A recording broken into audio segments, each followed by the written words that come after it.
Всем привет, дорогие друзья, с вами, как всегда, я, Алексей. И в этом видео давайте мы с вами рассмотрим 3 вот такие колоночки от фирмы QSC. Колонки у нас активные, и это серия K2, она обновленная, и она предназначается по большей части для прокатов, то есть вещь профессиональная. Значит, у нас на обзоре будут 3 модели. Модель с 12-дюймовым вуфером, модель 10-дюймовая и модель 8-дюймовая. Кстати, передаем привет нашим друзьям из Mixart. Большое спасибо за предоставление этих колонок, вы большие молодцы. Ну что, поехали?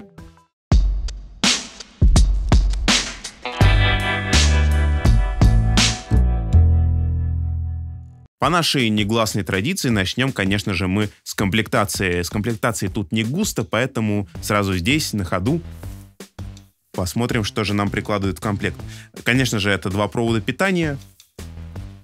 Один под британскую розетку, если вы вдруг из Британии. Вот, а второй под привычную нам розеточку. Кстати, можно заметить, что здесь сами коннекторы, они выполнены в таком синем цвете, и здесь есть защелочки, что, естественно, плюс. Также к питанию идет комплектная документация со всей необходимой информацией. Естественно, все вот это в каждой колонке отдельно. Перед тем, как мы перейдем к основной сути, давайте разберемся, а со старожилами нашего канала закрепим, чем же пассивная колонка отличается от активной. Активная акустика, помимо драйвера и кроссовера, имеет в коробе свой собственный усилитель. Такое конструктивное решение заметно упрощает жизнь как вам, так и вашей колонке. Распинаться про бонусы, которые получает технический персонал при размещении активной акустики вместо пассивной, я особо не буду, упомяну лишь самое явное. Покупая такую вещь, вы навсегда забываете о проблеме подбора усилителя под вашу PA-систему. Тут присутствует свой усилок, более того, идеально рассчитанный под работу именно этого драйвера или нескольких диффузоров, которые стоят в коробе. Ну, друзья, что-то мы с вами заговорились, давайте назад к виновникам нашего торжества. Собственно, в чем отличие и фишки обновленной серии K2 и чем она отличается от других продуктов на рынке.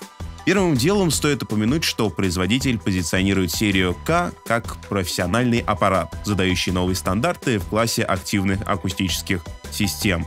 Каждая из систем обладает усилителем, способным выдавать 1 кВт суммарно по РМС, или же все 2 кВт, если смотреть по китайским ваттам. Сейчас давайте перейдем к овервью и поговорим, в принципе, о том, что вообще есть в колонках, и об управлении и органах коммутации.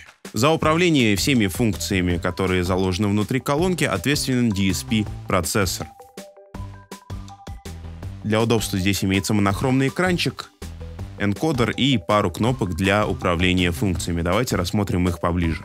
В самом верху списка нас встречает 2 таких подпункта A, а также B. Здесь можно, в принципе, выбрать источник, который у вас пойдет. То есть это либо линейный какой-то источник, либо микрофон, который вы сюда можете подсоединить. По поводу управления, да, как я уже сказал, это энкодер. И вот 2 такие кнопки. Одна символизирует Enter, вторая, соответственно, Back. Следующая настройка довольно важная — это пресеты. Значит, здесь дефолтный пресет, Live, Live Bright, Dance, Stage Monitor 1, Stage Monitor 2, Acoustic Guitar, вокал, басовый усилитель, Hand Mic, Head Mic, головной микрофон, студийный монитор. Даже вот так здесь можно. Что у нас идет далее? Это кроссовер. Заходим. И по дефолту здесь стоит режим сателлита, то есть сателлит работает без кроссовера. Также можно настроить разделение. Здесь есть 80 Гц, есть разделение на 100 Гц и разделение полосы на 125 Гц. Соответственно, все, что ниже, пойдет на сабвуфер, все, что выше, пойдет у нас на сателлит. Поехали далее. Значит, здесь еще есть линии задержки. Опять же, если вы используете, вот тут дано в нескольких значениях, и в футах, и в метрах, и в миллисекундах, довольно удобно. То есть взяли там, допустим, лазерную линейку, отмерили и прям тут, не отходя от кассы, задали значение дилея. Тоже довольно удобно. Если вы используете какие-то разнесенные системы, если вы работаете на большой эре или у вас там несколько каких-то помещений, то, в принципе, тоже довольно удобная вещь. Ну, не мне вам рассказывать про дилей, вы это прекрасно знаете, я надеюсь. Далее у нас следуют настройки эквалайзера.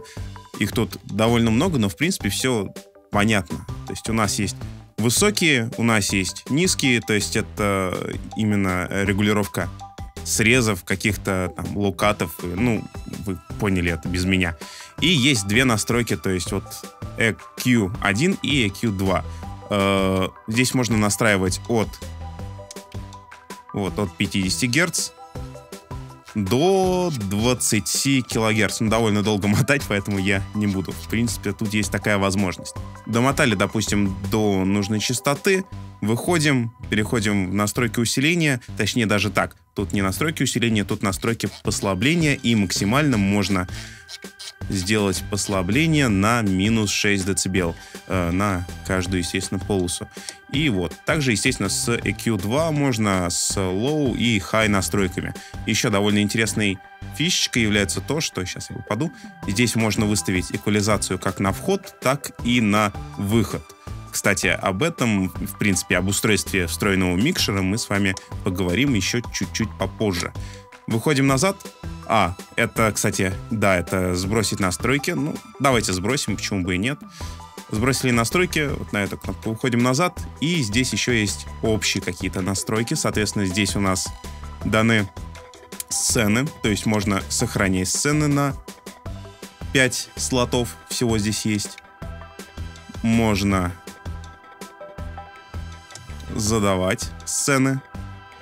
Вызывать, точнее, их. Тоже 5 слотов. Управление индикацией есть. Можно отключить, допустим, индикацию спереди, если вам она не нужна. Возможно, ваша инсталляция предусматривает то, что вам не нужен вот этот лишний свет, лишнее свечение. Настройки контраста. Так. Давайте немножечко приберем. Ну, вот так, да. И, конечно же, сброс на заводские настройки, которые давайте мы и сделаем, потому что что-то мы с вами здесь накрутили слишком много. Что касается управления, то здесь у нас расположился полноценный микшерный пульт на 3 инпута A, B и C. Соответственно, для них есть входное усиление. На разъемах все это A и B линия у нас на комбо-входах. Сюда можно подключать и микрофоны, и какие-то линейные источники. Кстати, вот второй комбо-вход, он рассчитан даже на Hi-Z подключение для всяких гитар, басов и иных инструментов. Третья линия, линия C, у нас рассчитана на подключение каких-то маленьких устройств. Это, могут быть те же самые плееры или смартфоны, например. Если вы клевый тамада и конкурсы у вас классные, то вещь специально для вас. Далее, что очень примечательно, здесь есть выхода. Причем это не сумма-то вот она, ABC, а это именно выхода после каждого канала. То есть на этот выход подается сигнал лишь с канала B, на этот выход с канала A.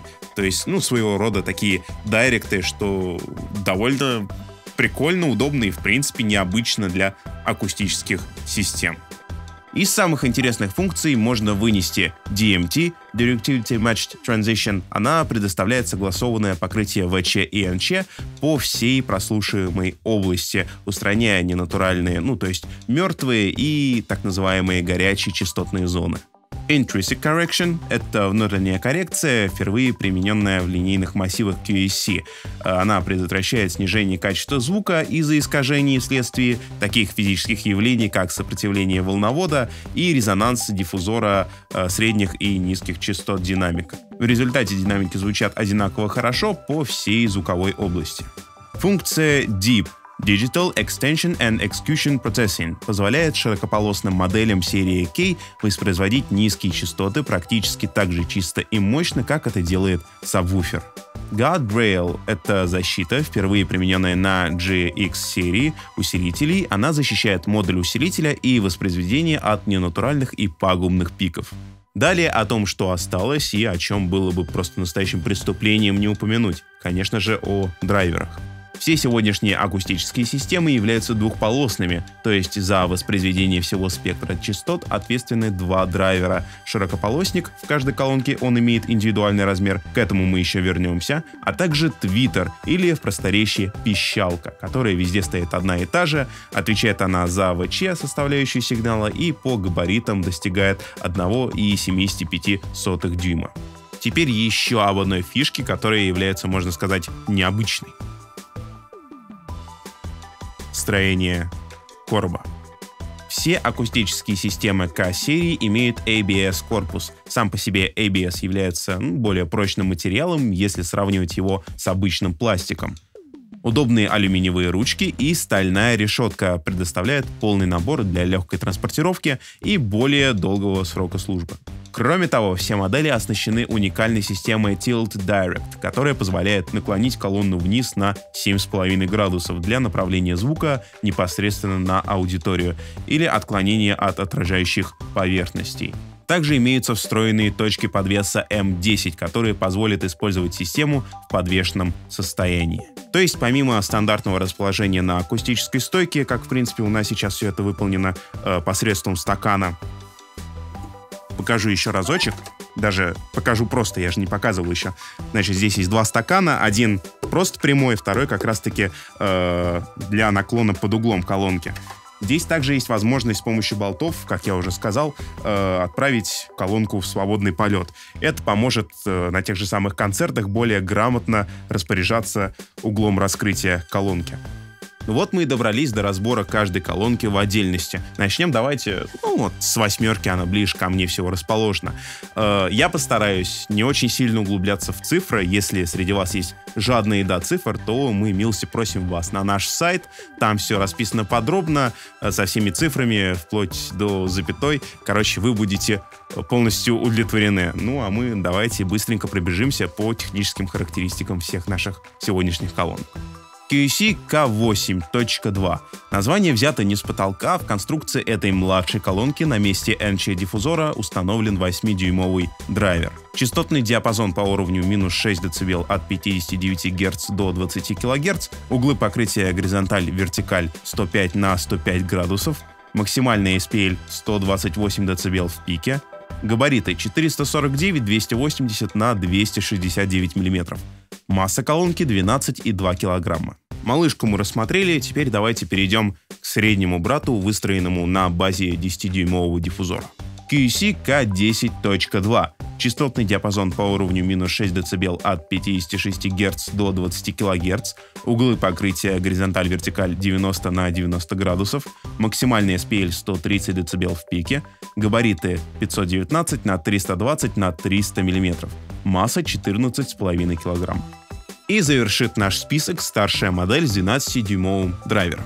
Заводские характеристики по QC K12.2 указывают нам на частотный диапазон по уровню минус 6 дБ от 50 Гц до 20 кГц, углы покрытия горизонталь-вертикаль 75 на 75 градусов, максимальный SPL 132 дБ в пике, габариты 602 на 356 на 350 мм, масса 17,7 кг.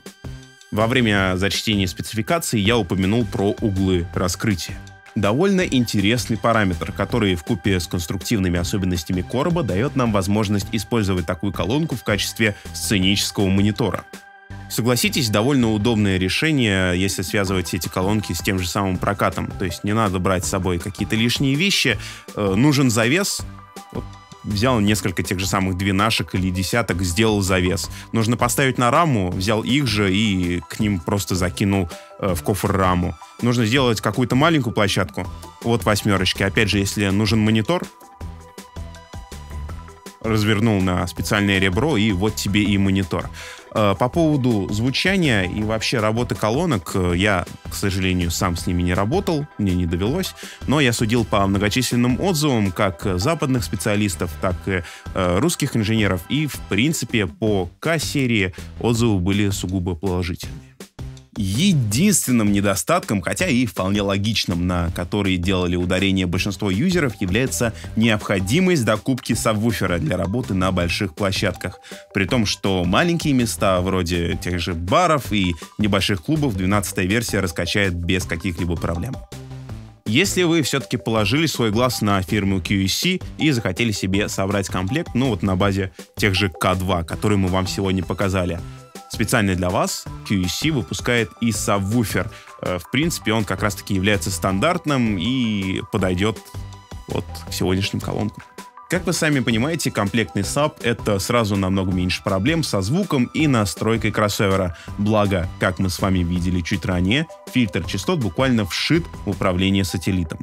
Если у вас сейчас такой период в жизни прокатчика, когда вы планируете набрать либо новое оборудование, либо докупить чего-то к старому, и, в принципе, как-то вам нужно рассчитать, чего, сколько и зачем вам нужно, на сайте все того же Mixart есть очень прекрасный буклетик в цифровом виде, такая брошюрка от QSC. Она полностью переведена на русский, и здесь, в принципе, есть несколько таблиц, довольно удобных, по которым, ориентируясь, можно для своих нужд, для своих каких-то задач подобрать интересующие вас комплекты. Также внизу этой брошюрки даны типовые примеры коммутации и расстановки оборудования, что, в принципе, может помочь вам при том же самом подборе и сборе информации перед покупкой вот этих усилительных комплектов. В общем, материал довольно интересный, можно пройти по ссылочке, которую мы для вас приложим внизу видео, и посмотреть типовые примеры коммутации, даже если вы не собираетесь покупать QSC, здесь много довольно интересной информации. К сегодняшним колонкам, кстати, можно докупить вот такие водонепроницаемые чехлы. Это для двенашки нам дали посмотреть, а это для восьмерки. И сейчас магией монтажа вот этот чехол натянется на 8-ю серию колонки. Ох, смотрите, смотрите, как сексуально. О, да. О, как. Здесь есть специальная лента для фиксации, чтобы это все дело не болталось. И, в принципе, как вы видите, даже если идет дождь на площадке, можно оставить все это дело в чехле, и вашей колонке будет ничего не страшно. На все версии есть водонепроницаемый чехол, и, как всегда, я люблю говорить в конце таких видео, если вам удалось поработать с К-версией, тем более с К2 версии, на которую у нас сегодня был обзор, то обязательно вниз в комментарии и напишите нам ваше мнение, в принципе, как они вам по звуку, по функционалу и так далее. Если вы даже не работали, все равно идите в комментарии и пишите. Друзья, нам важно ваше мнение. В принципе, если вы что-то интересное думаете по поводу наших сегодняшних моделей, отпишите. Ставьте лайк, подписывайтесь на канал и ждите новых видео. Впереди много чего интересного. Пока. Опа. Ну, как я уже сказал... сейчас, подождите. Готов? Угу. Фотоаппараты, они эту часть души съедают каждый раз, я знаю. Поехали. Фотографии. Сильное заявление. Конечно, мы его не будем проверять. Поехали.